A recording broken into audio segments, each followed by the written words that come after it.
cumplió, gracias Alfredo y senadoras y senadores, Educar es la sociedad del Estado del Ministerio de Educación que aplica las políticas de tecnología en educación. Y cumplimos el año pasado, sí, 20 años. Eh, Cuando se empezó a hablar de cierre de escuelas en marzo del año pasado, el contar con este equipo que trabajaba hacía tanto fue lo que nos permitió el mismo día del cierre de escuelas, el 16 de marzo, salir con un sitio que era un recorte de lo que es educar habitualmente, que le habla al docente y a la docente, y ser un sitio que le hablara a los estudiantes en su casa, sabiendo que iban a tener quizás el acompañamiento de la familia y quizás no. Pero los primeros días, que se pensaba que iban a ser 15, después 45, después un mes, cuando empezó a pasar ese tiempo, empezamos a pensar otras opciones. Entonces, lo segundo que se hizo fue los programas de televisión. Después, yo hablo muchas veces de círculos concéntricos, ¿no? Porque se empezó por el sitio de internet y que se acordó con ENACOM y las compañías telefónicas que fuera de navegación gratuita en celulares para llegar a muchos más chicos y chicas. Después a eso se le sumó la televisión, que nos daba un público mucho mayor. A eso se le sumó la radio, que tiene una capilaridad enorme en todo el país. Eh, con distintos micros durante el día en radios, las repetidoras de Radio Nacional, las radios universitarias, las radios cooperativas. Y se le sumó a eso además cuadernillos en papel, que se fueron haciendo quincenalmente, se imprimieron más de 50 millones de cuadernillos con tareas y actividades y se buscó acompañar o articular los contenidos de la web, de televisión, de radio de los cuadernillos en temas del día. Entonces, en los cuatro, en todas esas plataformas se tocaba un mismo tema de acuerdo al nivel para que lo pudieran ir siguiendo los chicos con la televisión, con un cuadernillo, con internet. Pero poco tiempo después empezamos a ver que esto iba a ser más largo y necesitábamos hacer algo más. Y ahí es donde se empezó a trabajar en la plataforma que tenemos hoy, que se llama Juana Manso, es parte del Plan Federal Juana Manso, que es una plataforma de aulas, aulas que están pensadas no para dar clase, porque la educación, seguimos creciendo en la educación presencial, sino en aulas para un acompañamiento, para una vinculación entre docentes y alumnos. Recursos educativos abiertos, que son recursos que cualquiera puede compartir, pero que además se pueden editar, cada docente puede decidir la forma de usarlos, y un data warehouse que nos permita empezar a tomar información sobre los usos que hacen los estudiantes y los docentes y sobre las posibles mejoras que se pueden hacer. Y ahí para linkear voy a tratar de ser lo más breve posible, pero un poco con lo que hablaban Roxana y Selmira, cuando hablamos de brecha digital, fundamentalmente hay tres cosas que tener en cuenta, o tres niveles, digamos, de brecha digital. El primero es el acceso, poder tener ese bien, poder tener una computadora, poder tener conectividad. El segundo es el uso, saber qué hacer con eso, ese factor más instrumental, si se quiere, como decía Roxana. Y el tercero y fundamental, pero que requiere de los dos anteriores, es la apropiación. Sin acceso, sin uso, no hay apropiación posible. ¿Qué es la apropiación? Bueno, que el que tiene esa computadora, que el que tiene internet, sepa cómo usarlo. Y ahí se ata claramente con el concepto de ciudadanía digital, que tenga un pensamiento crítico, que así como ya sabemos hoy que mirar un canal de televisión o leer un diario no estamos leyendo algo objetivo, no existe la objetividad en los medios, que lo mismo pasa con Internet, que entre otras cosas es un medio. Entonces tenemos que checar las fuentes, tenemos que buscar en esos tres lugares, tenemos que ver dónde estamos leyendo, tenemos que ver qué hacen nuestros hijos y nuestros nietos. Hay un ejemplo que uno ve muchas veces y que muchos lo han hecho, yo todavía no tengo nietos, pero es como compartir la foto del chiquito de 2 años jugando con la tablet. Y entonces, un poco también lo que decía Roxana, ¿no? ¿Qué le voy a enseñar a mi hijo? Y mirá cómo mi nieto agarra solo y sabe usar la tablet. No, no sabe usar la tablet, sabe jugar con la tablet o sabe, peor todavía, algo que pasó mucho hace unos años, sabe comprar con la tablet. Y por eso tuvo que Apple y Google poner un montón de restricciones porque los chicos compraban adiciones para los juegos. Entonces, así como cuando nuestro hijo o nuestro nieto de 2 años sabe caminar, no le decimos, bueno, entonces anda a comprar el pan o anda solo al jardín, tampoco porque sepa usar Internet lo tenemos que dejar usar Internet solo, sino que tenemos que acompañarlo como docentes, como padres, como familia, en ese uso que tiene para que sea un usuario activo. porque también ahí lo que pasa es que ya está pasando que todo lo que hacemos está rodeado de tecnología y que todo lo que hacemos cada vez más va a estar rodeado de inteligencia artificial, de Internet de las cosas, de ciencia de datos. Entonces, ese algoritmo que hace que decida, por ejemplo, en Amazon, que si compramos un libro seguramente nos va a gustar otro, y eso es interesante, también hace que las redes sociales nos muestren a los que piensan parecido a nosotros. Y eso es peligrosísimo, porque nos convencemos de esos micromundos de que las cosas son como dicen los que están ahí. Y pasan barbaridades como la que está pasando en estos días con la discusión sobre las vacunas. El otro tema ahí fundamental con lo que es la apropiación es el grooming, que es un tema gravísimo, que creció muchísimo en este tiempo, porque durante 2020 la mayoría de los chicos estuvieron en su casa y no siempre estuvieron con alguien de la familia cerca para controlar la navegación que hacían. Y cuando están en su casa, y a veces es, bueno, estás solo en el cuarto con la computadora o estás jugando con los amiguitos, alguno de los amigos agrega a otro amigo que a su vez, este es Guido, sí, me parece que es el primo de no sé quién, y no. Es un adulto que usa la personalidad del niño para hacer grooming.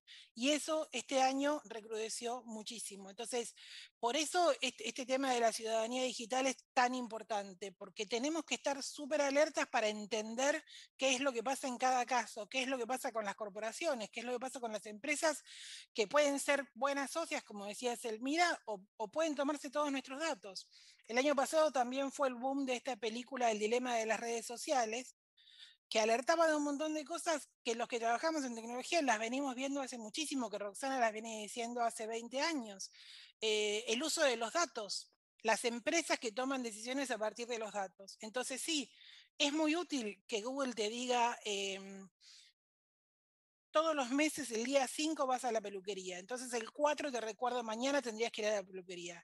Pero también es tremendo que Google sepa cuándo vamos a visitar a nuestro abuelo, cuándo vamos a la peluquería o cuáles son nuestros hábitos, porque empieza a después generarnos ofertas a partir de eso y encerrarnos en usuarios pasivos. Y lo que tenemos que ser es esos ciudadanos de pleno derecho que podamos saber qué dejamos y qué no dejamos que hagan las aplicaciones.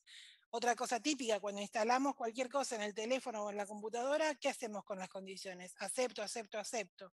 ¿Quién lee todas las condiciones? Nadie. Cuando lees las condiciones no firmarías ninguna, no instalarías ninguna cosa. Entonces, ¿qué hacemos desde el ministerio para trabajar en esas tres áreas, del acceso, el uso y la apropiación? En lo que es el acceso, este año se van a comprar 640.000 computadoras. Nos encantaría poder volver a lo que era el modelo Conectar Igualdad. En ese momento se invirtieron cerca de $1.000 millones para dotar de computadoras y para hacer formación docente en todas las escuelas secundarias del país. En marzo del año pasado, $1.000 millones era el presupuesto del programa Alimentar. Y después vino toda la debacle. Así que imagínense lo difícil que sería en este momento poder tener ese nivel de capilaridad. Pero estamos comprando netbooks para lo que sería completar por lo menos un año completo de la secundaria y las escuelas rurales e interculturales bilingües, que son las que están más alejadas. El segundo tema es la conectividad. Hoy está conectado cerca del 30% de las escuelas. El objetivo de máxima sería llegar al 100% de las escuelas.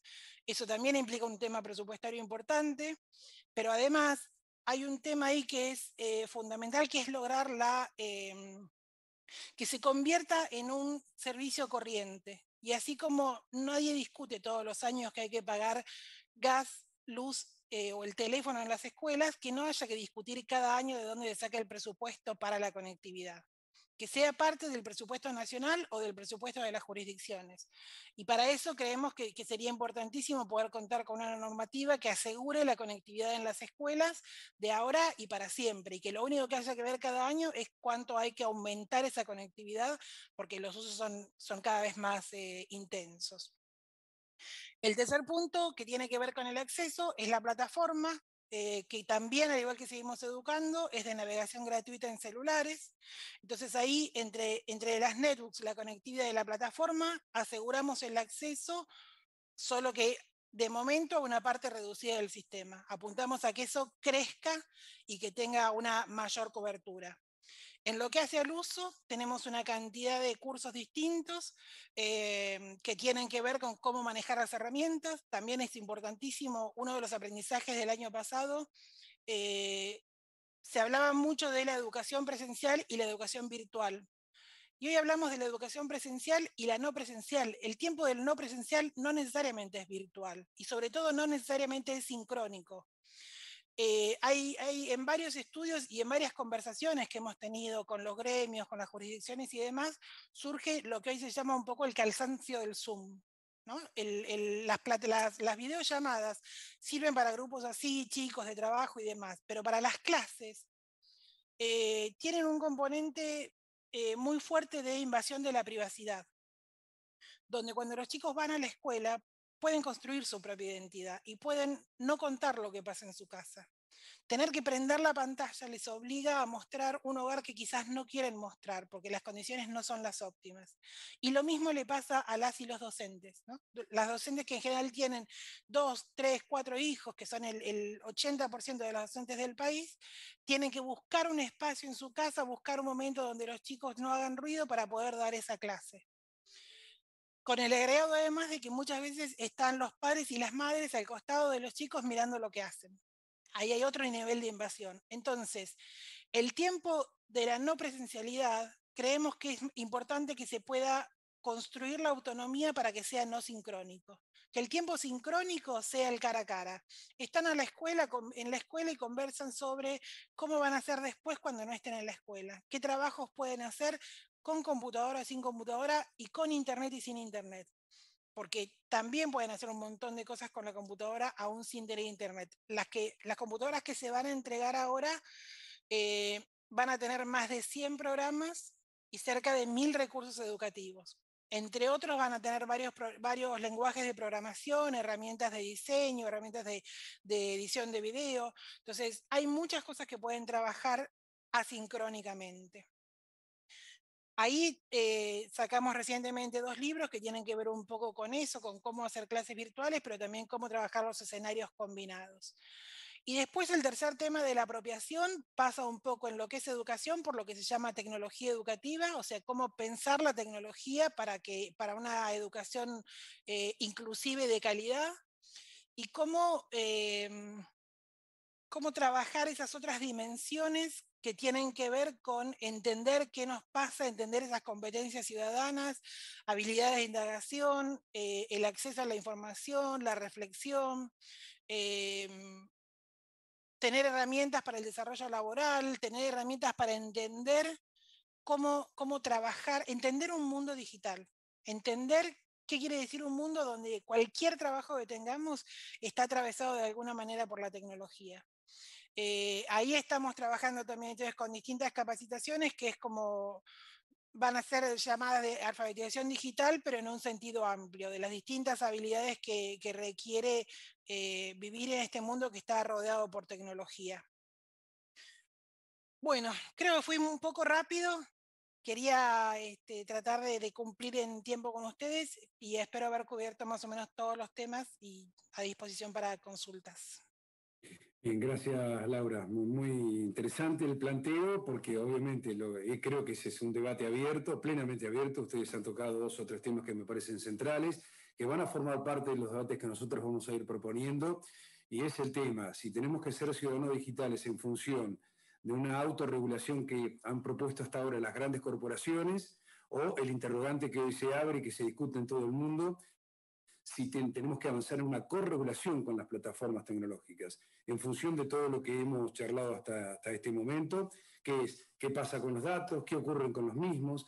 Creo que la UNESCO está también avanzando creo que será en noviembre de este año, con avanzar en el tema de la ética del algoritmo, digamos, también ahí poner en debate cuál es la ética del algoritmo para saber qué es lo que selecciona la inteligencia artificial.